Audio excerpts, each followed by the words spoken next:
Hey YouTube, this is RoboNuts1 here, and I have got for you another episode review on Arrow, titled Episode 2, Honor Thy Father.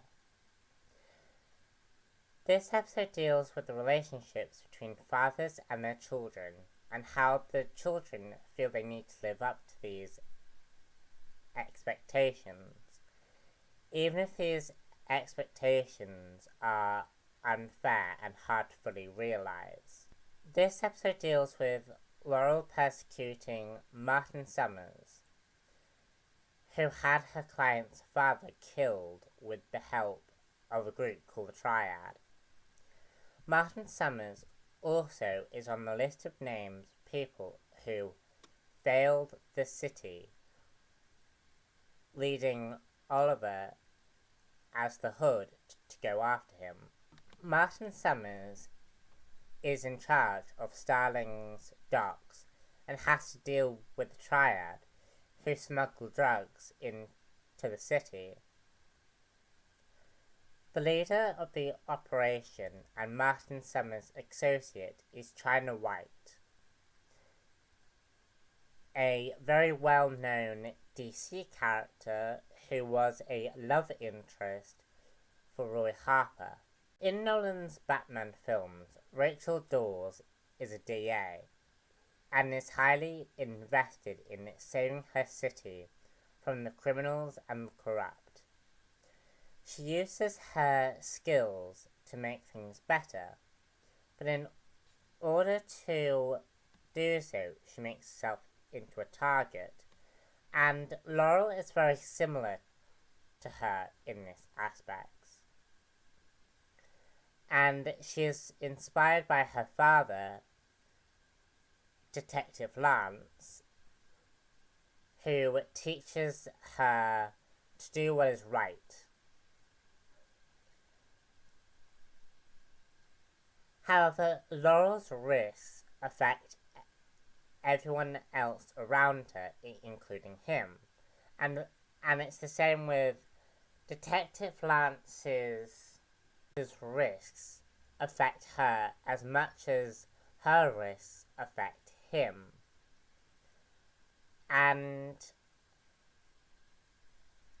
Laurel never seems to back down,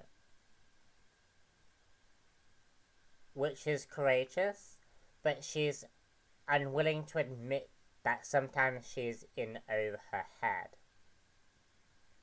and needs her father's help.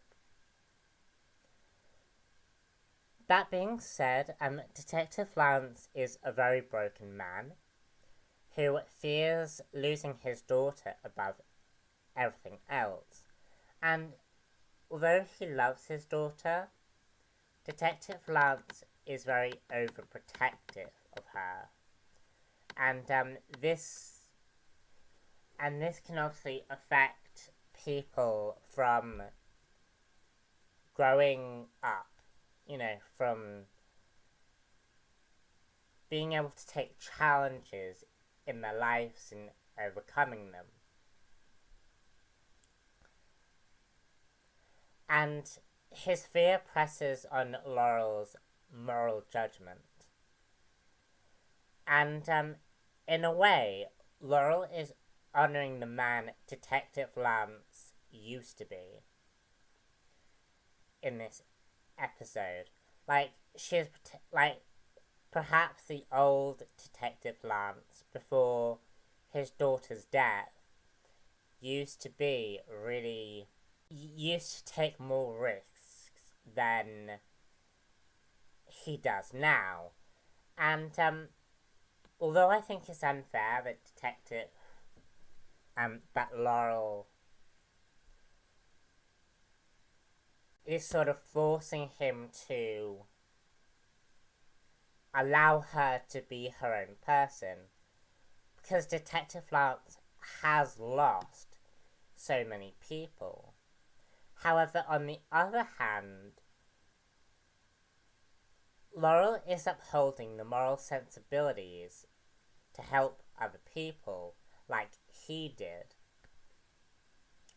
And in the end of the episode, Laurel manages to help her client and get justice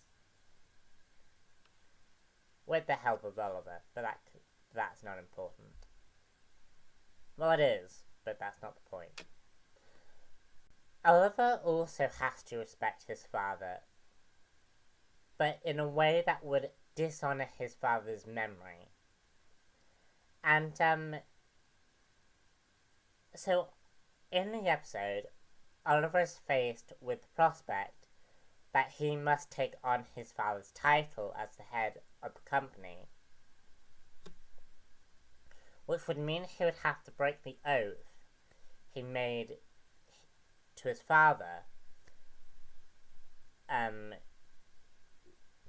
to save his city. He wouldn't be able to save the city if he was the head of the company, because he would be attending board meetings and such. Oliver is asked by his mother to be a different person to who he truly is. And although unlike the last episode where they were trying to keep everything the same, this is a huge, huge responsibility and a huge, huge change for Oliver, who is still struggling with the inner demons he has from the island. And there is still a lot at this point that we didn't know about what happened to him on the island. Thea and Moira expect Oliver to be someone he's not. Their expectations are too high for him to face up to. For Oliver, he has to honor the promise that he spent 5 years building his whole life around. And that promise has shaped him into a new man that is very different from what his parents originally expected for him. I didn't like Thea in this episode. She was very harsh and acts very immature towards Oliver's ordeal. Like, there's a scene where she sees the scars that Oliver has on his body, and in the very next scene sort of snaps at him for not letting her in. But Oliver isn't ready to tell people, and didn't deserve the harshness that he got. China White also makes her debut in this episode, and she is a very interesting villain. She works for a group called the Triad, which can be assumed to be an assassin's guild, like the one seen in Young Justice or in Batman Begins. Her appearance was very good, very loyal to the comic book. And this is the same actress who played Lady Deathstrike in X-Men 2, as was Martin Summers. They both appeared in X-Men 2 together, which was kind of cool. And I felt that China White's fighting skills were very similar to that of Lady Deathstrike. Apart from, whereas Lady Deathstrike was more graceful, China White's was more kung fu, fight, run away kind of ordeal.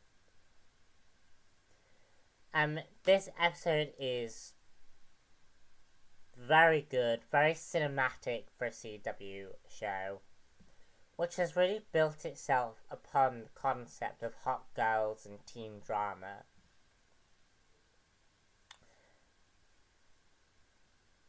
And this show is very good at